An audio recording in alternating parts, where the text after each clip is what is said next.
слову, я для него совершенно бесплатно нарисовала аватарку, с которой он просидел где-то года 3-4 довольный. А теперь, типа, я лудитка какая-то, которая в науке не тянет. И еще такой аргумент привел, что все обложки бестселлеров сейчас генерированы.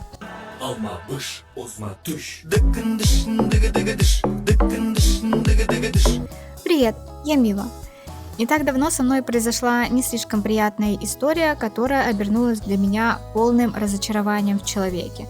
Я не буду упоминать его имя и название канала, так как это не какое-то разоблачение или хейтерский возглас. Мне скорее грустно, а не гневно. Хотя местами жопа все-таки воспламенялась, но обо всем по порядку. Есть один блогер, которого я смотрела очень долго, он не слишком популярный, и сейчас у него где-то 20 или 30 тысяч подписчиков, а начала я следить за его контентом, когда у него было 1002 или 1500, кажется.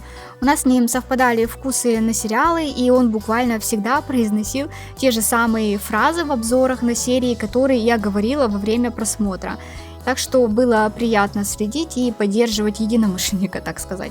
Мне еще нравилась его позиция насчет пиратства. Если смотришь так сериалы, то не отсвечивай и не возмущайся, что тебе что-то не нравится, потому что ты не целевая аудитория, и всем плевать, что ты думаешь. А если платишь за просмотр, то имеешь полное право быть недовольным и писать гневные комментарии студиям. Это будто бы имеет смысл, да? Также он сам является писателем, поэтому не понаслышке знает, как важно для создателя творчества, чтобы оно не было украдено. И, в общем-то, из-за этого я и была очень разочарована, когда увидела, что обложка к его новой книге, та-дам, была сгенерирована.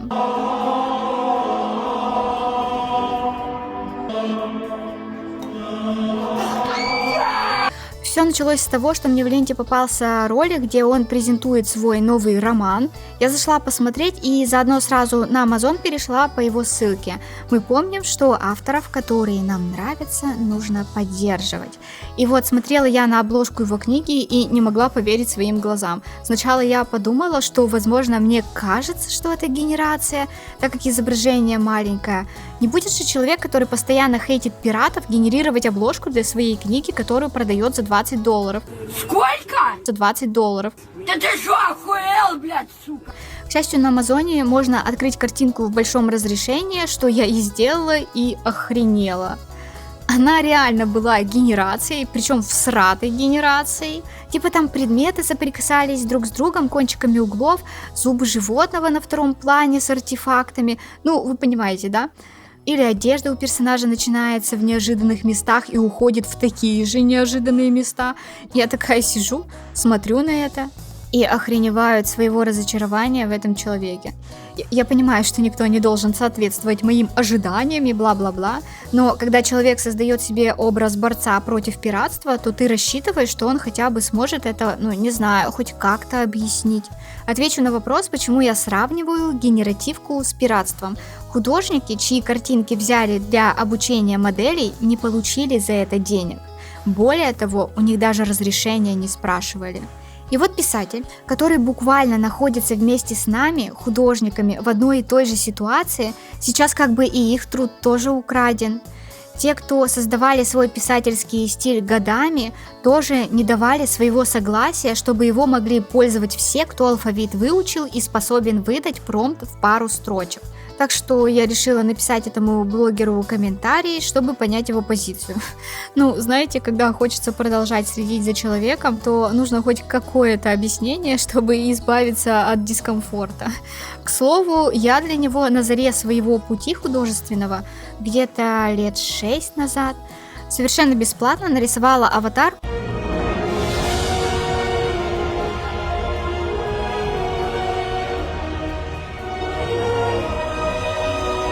с которой он просидел довольный где-то года 3-4, пока не решил поменять на что-то более стилизованное и яркое. Я ему рисовала аву с 2D дизайном минималистичным, как для киноблогера.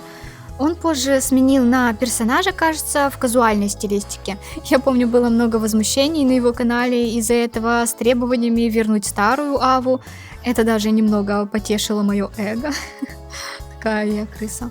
Но новая аватарка была хорошо нарисована, просто стиль другой и атмосфера такая более легкая.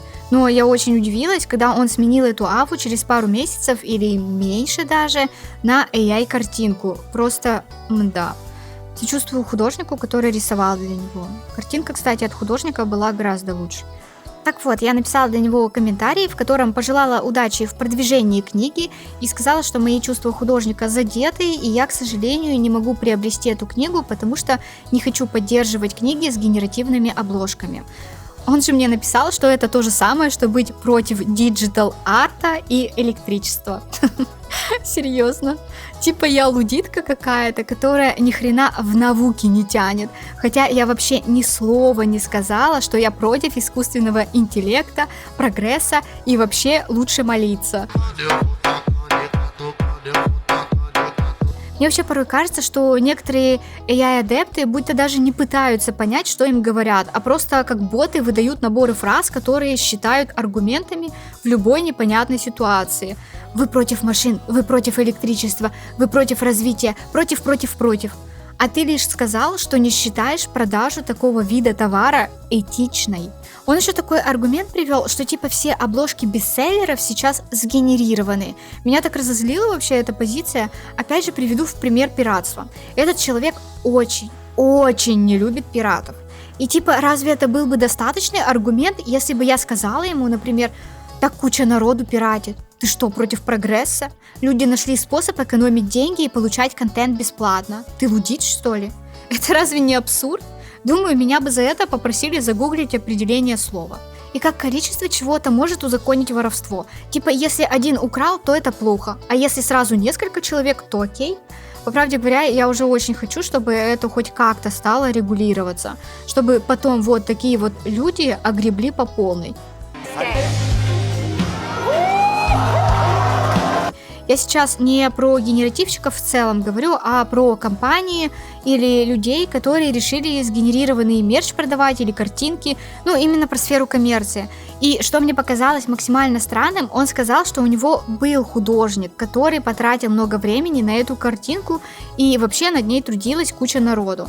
Напомню, на обложке были видны артефакты невооруженным глазом. Если там и был художник, то он даже не потрудился исправить эту тонну ошибок яичных. А еще мне в аргумент большого труда было приведено, что на эту картинку было потрачено сотни, а то и тысячи генераций. И это реально очень много. Очень много. Чтобы в итоге все равно получилось говно. Он хотел обложку именно по своему концепту какому-то. Я не знаю, почему нельзя было дать этот концепт художнику, раз он был, и он бы все сделал хорошо, я думаю. Там просто на картинке кажется, будто животное прямо в человека втыкается местами. И по контрасту оно вообще точно такое же, как предметы на переднем плане. Хотя находится то ли на втором, то ли на третьем вообще. В общем, мне пришлось ответить на довольно пренебрежительный коммент много, потому что я поняла, что человек не сказал что-то по типу «у меня нет денег на художника», и я подумал, что это для меня выход. Ну или что-то в этом роде, я не знаю, что можно хоть как-то попытаться понять. Не, он решил сказать, что есть тупые лудиты, а есть избранные, как он, которые идут к успеху под руку с прогрессом, невзирая на мораль и этику. Ну, не прямо такими словами, но театралов учат читать между строк, нас не проведешь тихой пассивной агрессией. На мое полотно про датасеты, законы, суды и авторское право ответили игнором, и вот так закончился этот небольшой художническо-писательский конфликт. Но сейчас я расскажу еще об одном маленьком скандале, свидетелем которого я стала через пару мгновений. Просто хочу подвести итог к обложке к этой. Я думаю, когда ты продаешь книгу за $20, ты продаешь не только текст. Ты продаешь упаковку, обложку, дизайн книги, качество бумаги, иллюстрации, если они есть. И если ты сознательно выбираешь путь, как схитрить, прикрываясь прогрессом, ты как бы просто говоришь: мне все равно, как это выглядит, главное, чтобы купили.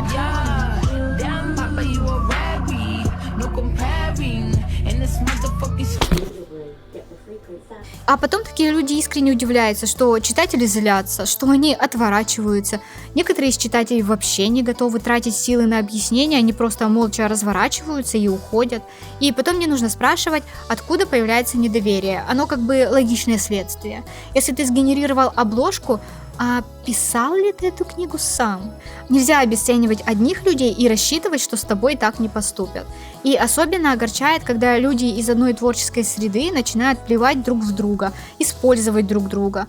Просто до этого момента я находилась в таком себе комфортном пузыре дружбы и уважения с книжными авторами, что меня это вообще как-то выбило из колеи. Я по большей степени рисую иллюстрации для разных книг, и эти авторы тоже относятся негативно к генерациям. Поэтому я как-то, не знаю, я прямо была в шоке от этого всего. Не знаю. Мой мир розовых поней меня к этому не готовил. И вот совсем недавно случилась еще одна неприятная ситуация, на этот раз со стороны художника. У одного автора в чате состоялся разгромный разговор с нами, художниками. В чате были люди из разных проектов, там разные романы, поэтому было довольно неловко все это читать. Я как-то просыпаюсь и вижу сообщение, что на днях писательница получила свою иллюстрацию и отправила показать коллегам. И они обнаружили, что иллюстрация была сгенерирована. Steven, what are you doing in there? Drugs. И прикол в том, что все художники, которые есть на этих проектах, подтверждали, что не используют искусственный интеллект в работе, потому что для автора это был принципиальный вопрос. И теперь всех просят написать письма на почту, кто хоть как-то прибегал к нейронкам. Такое позорище было, прям фу. Я хоть и вообще с другого проекта, но мне все равно это было все неприятно читать, будто на всех сразу там тень брошена была. В плане, один человек соврал, и теперь всем не доверяют. Я не понимаю, нахрена соглашаться на работу, на которую ты не подходишь? Авось проскочит? А если бы книга уже ушла в печать, а потом автору накидали бы за эту картинку хуёв в панамку? У него бы упали продажи, книга могла бы провалиться, потому что много кто не хочет покупать яичный товар. Это так подло по отношению к человеку, который платит тебе за работу. Мало того, что ты мошенник, так еще и вредитель. Я, к слову, обожаю работать с авторами книг, потому что мы очень похожи, художники и писатели. Мне доставляет огромное удовольствие воплощать написанные сцены из романов в иллюстрации. И когда автор говорит, что именно так он все и представлял, то это просто, я не знаю, волшебное ощущение. Будто между вами возникла очень тонкая связь, через которую тебе удалось показать читателям этого автора, как он видит и чувствует свой мир. Так что я считаю, нам нужно подставлять друг другу плечо, а не подставлять друг друга. На этом, пожалуй, все. Спасибо за просмотр. Ставьте лайк, если понравилось. Подписывайтесь на канал и не забывайте отдыхать и хорошо питаться. И пусть ваш труд никогда не будет обесценен. Па-па.